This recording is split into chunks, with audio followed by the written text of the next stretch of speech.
남의 이야기처럼 들려줬지만 이상하게도 오래 귀에 남는 얘기가 하나 있습니다.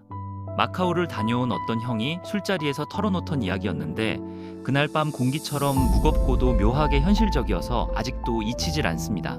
그 형 말로는 마카오라는 곳에는 사랑이 없다고 했습니다.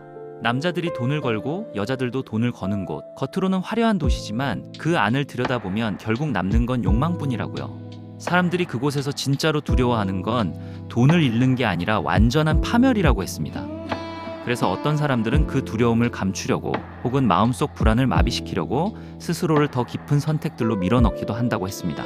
거기서는 남녀 구분도 큰 의미가 없고 마카오는 남자들만의 천국이 아니라 돈과 권력을 가진 사람들 모두의 욕망이 모이는 곳이라고 했습니다. 그 형 이름은 후광이라고 했습니다. 광동성 동관 출신의 36, 키는 175cm. 스스로 잘생겼다고 하진 않았지만 어디 가서 빠지는 외모는 아니라고 웃으면서 말하더군요. 그런 그도 결국 마카오에서 400만 위안을 날린 평범한 도박꾼 중 하나였다고 했습니다. 그리고 인생이 조금씩 기울기 시작하던 그때 비빈실 정켓에서 한 여자를 만나게 됐다고 했습니다. 이름은 충재. 충재는 광저우 출신이었는데 나이를 들으면 아무도 믿지 못할 정도로 젊어 보였다고 합니다. 밝은 피부에 부드러운 말투, 그리고 무엇보다 스스로 사업을 일군 사람이었습니다. 동관에서 고급 여성복 공장을 운영하면서 유럽과 미국으로 수출을 하고 베트남에도 공장을 세운 말 그대로 자수성가형 부자였다고 했습니다. 한 해 수천만 달러를 벌던 사람이었으니까요. 그런 사람이 왜 마카오에 있었을까요? 형은 그 질문에 잠깐 웃더니 결국 사람은 돈이 많아도 채워지지 않는 게 있다고 했습니다. 둘은 가까워졌고 그녀는 형에게 꽤 진심이었다고 했습니다. 마카오 거리를 걸을 때면 팔짱을 끼고 어깨에 기대고 마치 어린 연인처럼 행동했다고요. 그런데 그 모습이 오히려 주변의 시선을 끌었고 형은 한 번은 채통 좀 지키라고 말했답니다. 그 말이 화근이었죠. 충재는 화를 냈습니다. 과거 이야기를 꺼내며 질투를 드러냈고 결국엔 각자 이혼하고 같이 살자는 말까지 꺼냈다고 합니다. 그 순간 형은 알았다고 했습니다. 이건 오래갈 수 있는 관계가 아니라는 걸요. 현실은 그렇게 간단하지 않으니까요. 결정적으로 그녀가 마카오에서 1억 위안이 넘는 돈을 잃으면서 균형이 무너졌다고 했습니다. 형은 말렸지만 그녀는 그 말을 상처로 받아들였고 결국 둘은 그렇게 끝났습니다. 떠나던 날 그녀가 남긴 말이 아직도 기억난다고 하더군요.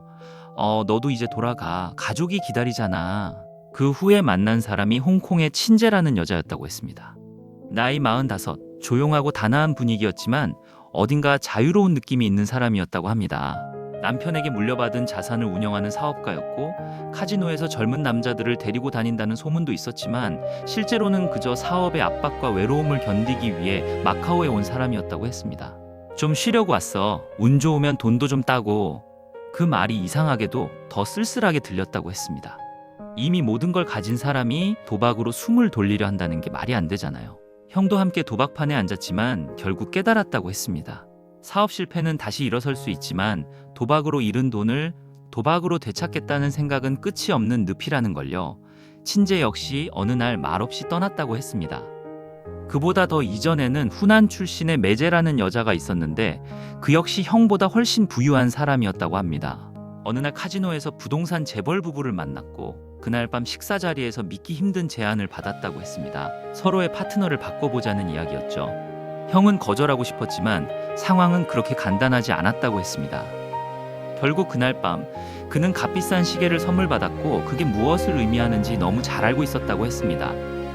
다음 날 그 부부가 하룻밤 사이에 1,500만 위안을 잃고도 아무렇지 않게 웃으며 돈을 뿌리는 모습을 보면서 형은 확실히 느꼈다고 했습니다. 마카오는 돈이 없으면 그저 평범한 관광지일 뿐이지만 돈이 넘쳐나면 사람의 가장 깊은 욕망까지 현실로 끌어내는 곳이라고요. 그러다 코로나가 터졌고 형은 결국 동관으로 돌아왔다고 했습니다.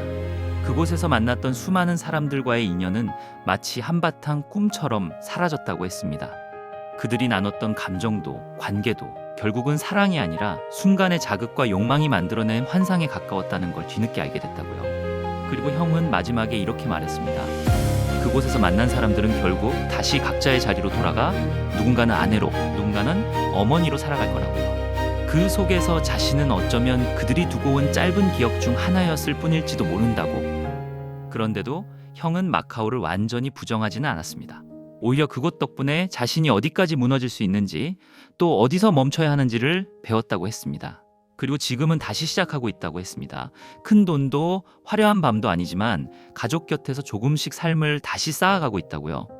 그 이야기를 들으면서 이상하게 마음이 남았습니다. 마카오는 여전히 그 자리에 있고 누군가는 지금 이 순간에도 그곳에서 밤을 보내고 있을 겁니다. 하지만 적어도 그 형처럼 결국 돌아와서 다시 시작하는 사람도 있다는 걸 알게 되니까요.